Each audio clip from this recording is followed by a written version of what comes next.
Welcome to the Something to Think About podcast, where we take a closer look at what the Bible says about common questions. I am Andre Palmer. All right, we're back again with part 2 of looking on restoring relationships. 4 keys to restoring relationships. Number 1, we looked on last week about making the first move. In 1 John 4, verse 9 and 10, it says that this is love, not that we love God, but God loved us. So we talked about last week about making the first move and the importance of making the first move and the courage that you would need in order to do that. And when you make the first move, you are taking the decision to love the person. And it starts there. Before you even have a conversation, before you even flesh out how you have been hurt and how we can move forward, and you hearing the person's side, and then coming to a resolve, you have to be at a place where you've made the decision to love the person. And that doesn't have anything to do with how you feel. Because if you look on the way in which John penned that statement, he says that this is love, which is, hey, if you're looking for what that demonstration of love is, this is it. We did not do anything for God to love us, but he did.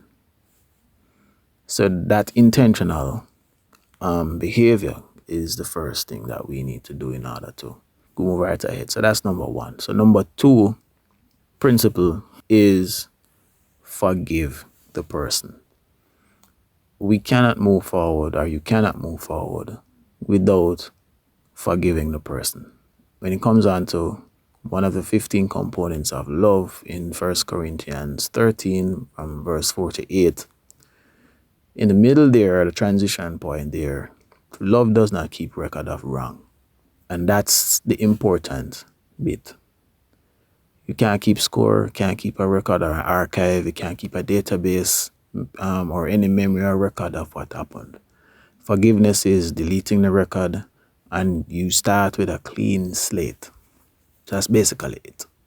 No matter what the person did that you think is hurtful, you start with a clean slate, where you choose to let it go, forgive the person, overlook the offense, and intentionally love them for who they are. There are different ways, and we don't really want to really dive into that. But when I think we talked about that last week in terms of the affection that you have, loving in a social moral sense, and you have the sacrificial love in terms of you have the love that a parent has for a child and the love that a child has for a parent, and then you have the romantic type of love. What we're really talking about is your duty to love somebody, meaning the decision that you make to love them. A key part of that true love is forgiveness. So Paul in Romans, in his letter to the Roman church, Romans 5:10, he said that while we were still enemies, God restored the relationship with him. If you think about that, your enemy decide that he is going to put the necessary sacrifice in place, or she, to make peace with you. So in this case, to kind of make it clear, the Bible talks about in Leviticus 17:11, it states that blood is needed to make peace with God. That blood is a sacrifice made on an altar. Jesus now was a sacrificial lamb on that altar, which Paul was talking about. The death of his son restored the relationship. So Jesus' death made peace with God and yourself. But no, how that applies to your relationship is that the sacrifice of making the first move also comes with the intentional decision to forgive. Solomon talks about if you overlook an offense, you seek love. And if you're seeking love and the stability and the strength and the restoration of your relationship, the decision to forgive is a critical part of it. You cannot hold it against a person. You can't use it to beat them down every time them do something wrong. You take it, cuss them and say, oh, you did wicked from long time. No. What you have to do is to really make that intentional decision to let it go and to love them for who they are, mistakes and all. Accept them for their shortcomings and then grow together. Because that's the place where you can set down your roots, you can intertwine, they can come into an agreement, and then it will make the third key easier. We'll look on that a little bit later. So forgiving the person is really making the steps to let go of the issue. But making the first move and forgiving the person comes with some form of conflict resolution. You have to come to a resolution as to how are you going to make peace. Identifying all the issues, what caused the problem in the first place is very important discussion to have with the person, whether it be your boss, whether it be your spouse. In this case, we're talking about restoring relationships with anybody. But having that difficult conversation, and the person has to be at that place to want to restore it, highlight the issue and what caused the problem. And then the important bit is to identify how it made you feel, because it does have an impact. Once that is identified and the information is relayed on the other side, then the critical thing is making peace. What is the solution going forward?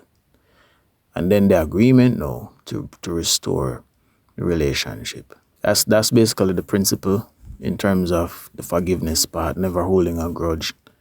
And to really be at that place, to be free from not feeling the emotions fresh, like it just happened every single time you see the person.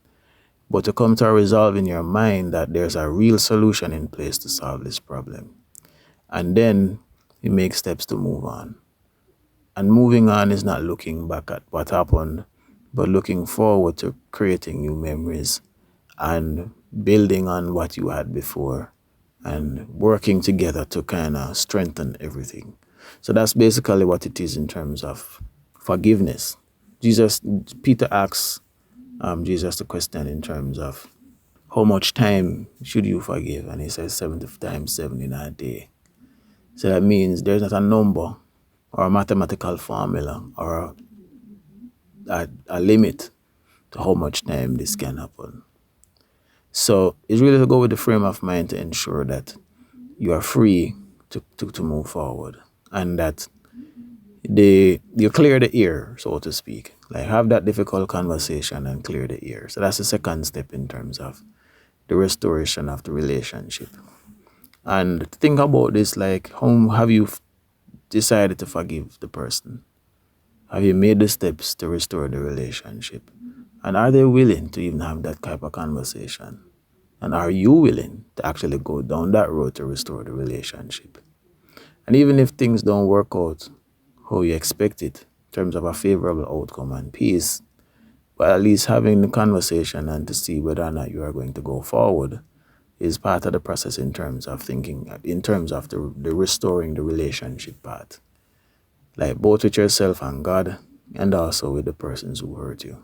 Sometimes they may not be at that place to have that conversation, but because you have made peace with God about how you felt about what happened, and you're making steps to heal yourself, by the time they are ready, you will be able to have that conversation in a mature way. Anyway, those are some things to think about.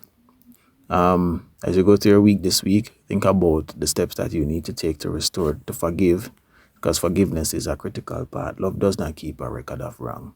So you have to make the intentional effort to overlook the offense and to delete the record. So think about all the things that the person did to you, how it made you feel, and then made an intentional decision to forgive them and move on. Because forgiveness sometimes is not for the other person only. It's for you as well, to build and to heal your heart. So these are some things to ponder about for your week. Until we meet again, stay safe, God bless, and one love. And that's our show. Thanks for listening. I release a new episode of this podcast every Tuesday wherever you listen to your podcast. If you find this information useful, please share this episode with a friend.